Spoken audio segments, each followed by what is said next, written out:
Keogan. Thank you. So the amendments are of critical importance. As myself and others have noted during the course of this debate, both within and outside these houses, this bill has been deeply totalitarian undercurrent. Its enactment would severely damage and limit legitimate constitutional rights, including the right to protest and freedom of expression. Some have in the past attempted to portray this bill, like the hate speech bill, as efforts to address the extremities of freedom of expression.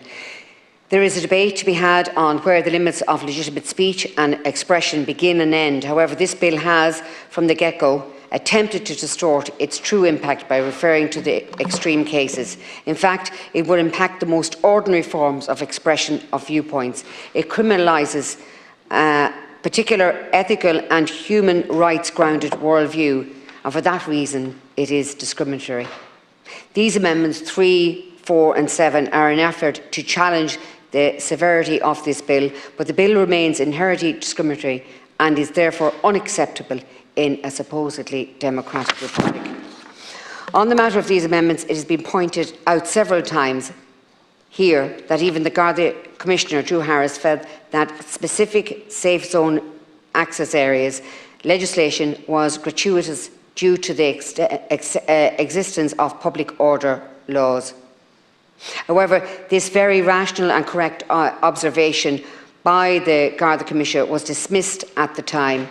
I quote the Minister for Health, Stephen Donnelly, yourself, when you spoke here on the 10th of February 2022, a view has been expressed to me through the avenue of legal opinion, and it is also held by An Garda Síochána that additional powers are not required. The current powers are sufficient.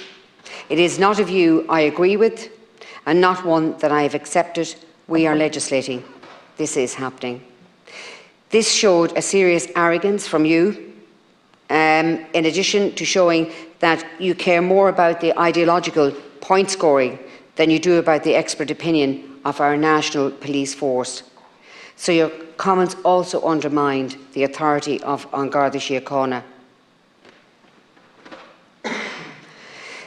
Also in the same debate, An Garda Síochána believes it is it has comprehensive powers right now. So I raise these comments with you because they're indicative of the government's cynical attitude towards the public. The government got a very rude awakening with the results of the referendum held on the 8th of March, which showed that the public is not being led by the nose, by the NGOs, which are appointed as self-appointed oracles of the general will.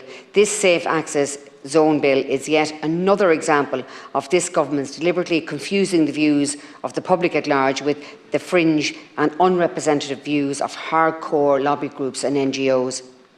Without these amendments, number 3, 4 and 7, there is no guarantee that this bill would not criminalise people from organising protests, marches and other events in cities and towns across Ireland. This government is keen to deceptively depict such protests or march as some sort of mob descending on a GP clinic or a hospital. This is not what I'm referring to. I'm referring to the fact that at present it is physically impossible to organise a march from one side of O'Connell Street to the other without inadvertently or unwittingly falling within the 100 metres zone. A building which is under the bill would be designated as a safe access zone. I take O'Connell Street as an example because it's a pertinent street in our capital city. It's regularly the site of protests, march and public activities, which is right and good in a free society.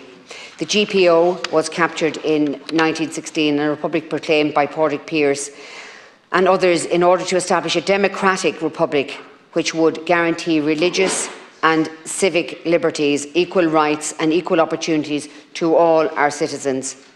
The bill represents a repugnant principle espoused within the proclamation of the Irish Republic. It actively discriminates against one section of the public, namely those who hold a pro-life, ethical and moral outlook and wish to express it in a public, as is their right. Today, this government has betrayed the Republican idea that we live in a free, country that cherishes all the children of the nation equally. This bill, as it exists, would criminalise legitimate protests and pro-life activity, which happens to unwittingly pass by a designated premises. In Dublin each year, there's a March for Life. I think there's one next week, which attracts around 1,000 or more participants who pass peacefully through the city centre. If this bill is enacted, there are concerns that events like the March for Life would be prescribed on a purely ideological basis. The response to such concerns has mostly been ignored to instead laser focus on the inflated issue of harassment, which it is said cannot be tackled any other way than through this bill, which is like taking a sledgehammer to crack a nut. In some cases, these concerns have just been dismissed as not falling within the intention of the bill, but we all know that this is how the law works. Dismissing this awkward implication of the bill is not being the intention of its authors reminds me strongly of that famous Neoism durable relationships. The most recent effort to introduce widely ambiguous wording into our Constitution got a serious drubbing in the referendum on the 8th of March, and it was well deserved. Most of my colleagues in this House were happy to try to spoof the electorate with promises that such ambiguous wording was a small price to pay to modernise the Constitution. But their reckless rush to amend our Constitution was decisively rejected by the electorate. Now we're seeing yet another attempt here today to dismiss serious concerns about the Orwellian overreach of this particular bill by simply refusing to engage with the points raised by these amendments.